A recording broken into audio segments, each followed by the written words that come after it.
ചില അമ്മമാരെ കമന്റിൽ ചോദിച്ചൊരു കാര്യമാണ്, കുഞ്ഞ് കൂടുതൽ സമയം ഉറക്കത്തിലാണ്, കുഞ്ഞിന് പാല് കൊടുക്കാൻ വേണ്ടിയിട്ട് പോലും കുഞ്ഞിനെ എണീപ്പിച്ചാൽ കുഞ്ഞ് എണീക്കുന്നില്ല, കുഞ്ഞ് ഉറക്കത്തിൽ തന്നെയാണ്. ഇങ്ങനെ ഉറങ്ങിക്കിടക്കുന്ന കുഞ്ഞിന് പാല് കൊടുക്കാൻ വേണ്ടിയിട്ട് എങ്ങനെയാണ് നമ്മൾ ഉണർത്തേണ്ടത് എന്നതിനെ കുറിച്ച് ഇന്നത്തെ വീഡിയോയിൽ ഇതിനെക്കുറിച്ച് ഡിസ്കസ് ചെയ്യാം. ഞാൻ ഡോക്ടർ റിസ. എന്റെ ചാനൽ ആദ്യമായിട്ട് കാണുന്നവരാണെങ്കിൽ സബ്സ്ക്രൈബ് ചെയ്യാൻ മറക്കരുത്. അപ്പോൾ നമുക്ക് വീഡിയോയിലേക്ക് കടക്കാം. കുഞ്ഞ് ജനിച്ചുള്ള ആദ്യ ആഴ്ചകളിൽ മിക്ക അമ്മമാരും ഫേസ് ചെയ്യുന്ന പ്രശ്നങ്ങളിൽ ഒന്ന് തന്നെയായിരിക്കും ഉറക്കത്തിൽ നിന്നും കുഞ്ഞിന് പാല് കൊടുക്കാൻ വേണ്ടിയിട്ട് എണീപ്പിക്കുന്നത്. പ്രത്യേകിച്ച് രാത്രി കാലങ്ങളിലൊക്കെ കുഞ്ഞിനെ ഉറക്കത്തിൽ നിന്നും എണീപ്പിച്ചിട്ട് പാല് കൊടുക്കാൻ കൂടുതലും കഷ്ടപ്പെടാറുണ്ട് മിക്ക അമ്മമാരും. കുഞ്ഞുങ്ങൾ ജനിച്ച ഉടനെ ഒരുപാട് ടൈം ഉറങ്ങാൻ ഇഷ്ടപ്പെടുന്നവരായിരിക്കും. 0 to 3 months കുഞ്ഞുങ്ങൾ 14 to 17 hours വരെയൊക്കെ ഉറങ്ങാറുണ്ട്. ചില കുഞ്ഞുങ്ങൾ ഇടയ്ക്കിടയ്ക്ക് എണീക്കുന്നവരായിരിക്കും, എന്നാൽ മറ്റു ചില കുഞ്ഞുങ്ങൾ കൂടുതൽ സമയം ഉറങ്ങുന്നവരുമായിരിക്കും. ഇങ്ങനെയുള്ള കുഞ്ഞുങ്ങളാണ് എന്നുണ്ടെങ്കിലും ബർത്ത് വെയിറ്റ് റീഗെയിൻ ചെയ്യുന്നത് വരെ നമ്മൾ രാത്രിയിലാണെങ്കിലും പകലിലാണെങ്കിലും കുഞ്ഞിനെ എണീപ്പിച്ചിട്ട് പാല് കൊടുക്കേണ്ടതാണ്. ആദ്യ ആഴ്ചകളിൽ കുഞ്ഞുങ്ങൾക്ക് ഒരു 3 to 4 hours ഇടവിട്ടിട്ട് കുഞ്ഞുങ്ങൾ പാല് കൊടുക്കാൻ വേണ്ടിയിട്ട് ശ്രദ്ധിക്കേണ്ടതാണ്. പ്രത്യേകിച്ച് കുഞ്ഞുങ്ങളുടെ ഷുഗർ ലെവലൊക്കെ ഈ ഒരു സമയത്ത് കുറഞ്ഞു പോകാൻ സാധ്യതയുള്ളതുകൊണ്ട്. പിന്നീട് കുഞ്ഞുങ്ങളുടെ ബർത്ത് വെയിറ്റ് ഒക്കെ റീഗെയിൻ ചെയ്ത് കഴിഞ്ഞാൽ കുഞ്ഞുങ്ങൾക്ക് ഡിമാൻഡ് ഫീഡിങ്ങും മതിയാവുന്നതാണ്. അപ്പോൾ ഉറങ്ങിക്കിടക്കുന്ന കുഞ്ഞിന് പാല് കൊടുക്കാനായിട്ട് എണീപ്പിക്കാൻ വേണ്ടിയിട്ട് നമ്മുടെ ഭാഗത്തു നിന്നും ചെയ്യാൻ പറ്റുന്ന കാര്യങ്ങൾ എന്തൊക്കെയാണെന്ന് നോക്കാം. ഫസ്റ്റ്, നിങ്ങളുടെ റൂമിൽ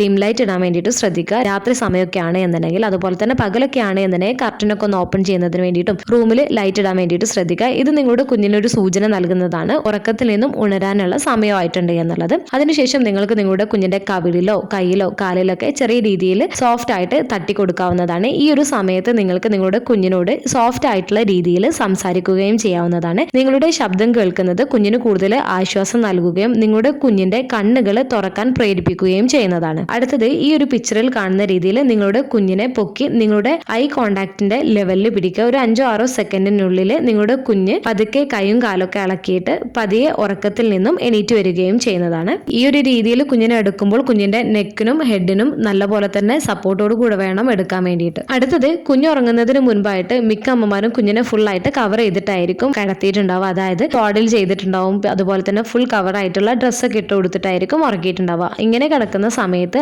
ഡ്രസ്സൊക്കെ ഒന്ന് റിമൂവ് ചെയ്യുന്നതിന് വേണ്ടിയിട്ട് ശ്രദ്ധിക്കുക. ഇങ്ങനെ റിമൂവ് ചെയ്യുന്ന സമയത്ത് കുഞ്ഞുങ്ങൾക്ക് ചൂടിൽ നിന്നും ചെറിയൊരു തണുപ്പ് അനുഭവപ്പെടാൻ അനുവദിക്കുകയും കുഞ്ഞിനെ അത് അവരെ ഉണർത്താൻ പ്രേരിപ്പിക്കുകയും ചെയ്യുകയും ചെയ്യുന്നതാണ്. ഈ കാര്യങ്ങളൊക്കെ ചെയ്തിട്ടും കുഞ്ഞ് പൂർണ്ണമായിട്ട് ഉണർന്നിട്ടില്ല എന്നുണ്ടെങ്കിൽ അവരുടെ ഡയപ്പറുകൾ ചേഞ്ച് ചെയ്ത് കൊടുക്കുന്നത് അവർക്ക് അസ്വസ്ഥത ഉണ്ടാക്കാം. അതുപോലെ തന്നെ തണുത്ത വൈപ്പുകൾ വെച്ചിട്ട് ആ ഒരു ഡയപ്പർ ഏരിയ ക്ലീൻ ചെയ്യുന്നതും അവരെ ഉണർത്താൻ സഹായിക്കുന്നതാണ്. അതുപോലെ തന്നെ കുഞ്ഞ് ബ്രസ്റ്റിൽ ഡയറക്റ്റ് ആയിട്ട് സക്ക് ചെയ്യുന്നതിന് മുൻപായിട്ട് നിങ്ങളുടെ ബ്രസ്റ്റ് ഒന്ന് എക്സ്പ്രസ് ചെയ്തിട്ട് ആ ഒരു ആദ്യം വരുന്ന ആ ഒരു മിൽക്ക് കുഞ്ഞിന്റെ വായിലാക്കി കൊടുക്കുന്നത് കുഞ്ഞിന് ആ ഒരു ടേസ്റ്റ്, മുലപ്പാലിന്റെ ടേസ്റ്റ് കിട്ടിക്കഴിഞ്ഞാൽ കുഞ്ഞുങ്ങൾ തനിയെ സക്ക് ചെയ്യുന്നതിനും സഹായിക്കുകയും ചെയ്യുന്നതാണ്. ഈ പറഞ്ഞ കാര്യങ്ങളൊക്കെയാണ് പ്രധാനമായിട്ടും കുഞ്ഞിനെ ഉറക്കത്തിൽ നിന്നും എണീപ്പിക്കുന്നതിന് വേണ്ടിയിട്ട് നമുക്ക് ചെയ്യാൻ പറ്റുന്നത്. നിങ്ങളുടെ കുഞ്ഞിങ്ങനെ ഉറങ്ങി പോകുന്ന സമയത്ത് കുഞ്ഞിനെ പാൽ കൊടുക്കാൻ വേണ്ടിയിട്ട് നിങ്ങൾ ഉണർത്താനായിട്ട് എന്തൊക്കെ കാര്യങ്ങളാണ് ചെയ്യുന്നത് എന്നുള്ളത് നിങ്ങൾക്ക് എഫക്റ്റീവ് ആയിട്ട് തോന്നിയിട്ടുള്ളത് കമന്റ് ചെയ്യാൻ മറക്കരുത്. അതുപോലെ തന്നെ പ്രത്യേകം ശ്രദ്ധിക്കേണ്ട ഒരു കാര്യമാണ്, കുഞ്ഞിനെ എണീപ്പിക്കുന്നതിന് വേണ്ടിയിട്ട് നിങ്ങളുടെ കുഞ്ഞിന്റെ കവിളില് കയ്യില് കാലുകളിലൊക്കെ നിങ്ങൾ കുഞ്ഞിനെ ഇക്ലി ആക്കുന്നതും അതുപോലെ തന്നെ ചെറിയ രീതിയിലുള്ള സ്ട്രോക്കുകളൊക്കെ കൊടുക്കാവുന്നതാണ്. പക്ഷെ നിങ്ങൾ കുഞ്ഞുങ്ങളുടെ കവിളിലും കാലുകളിലൊക്കെ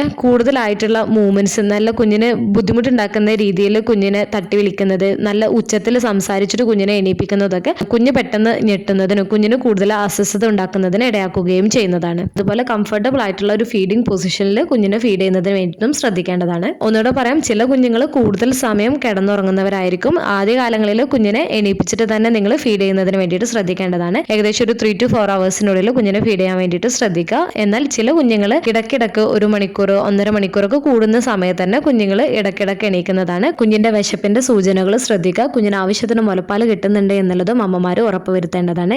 ഇന്നത്തെ വീഡിയോയിൽ പ്രധാനമായിട്ടും കുഞ്ഞിന് പാൽ കൊടുക്കാനായിട്ട് ഉറക്കത്തിൽ നിന്നും എണീപ്പിക്കാനായിട്ട് അമ്മമാർക്ക് എന്തൊക്കെ ചെയ്യാമെന്നതിനെ കുറിച്ചാണ് ഡിസ്കസ് ചെയ്തത്. ഈ ഒരു വീഡിയോ നിങ്ങൾക്ക് യൂസ്ഫുൾ ആയിട്ട് തോന്നിയിട്ടുണ്ടെങ്കിൽ മറ്റുള്ളവർക്കും കൂടെ ഷെയർ ചെയ്ത് കൊടുക്കുക. എന്തെങ്കിലും ഡൗട്ടുകൾ ഉണ്ടെങ്കിൽ കമന്റ് ആയിട്ട് ചോദിക്കാവുന്നതാണ്. അടുത്തൊരു വീഡിയോയിൽ കാണുന്നത് വരെ ബൈ.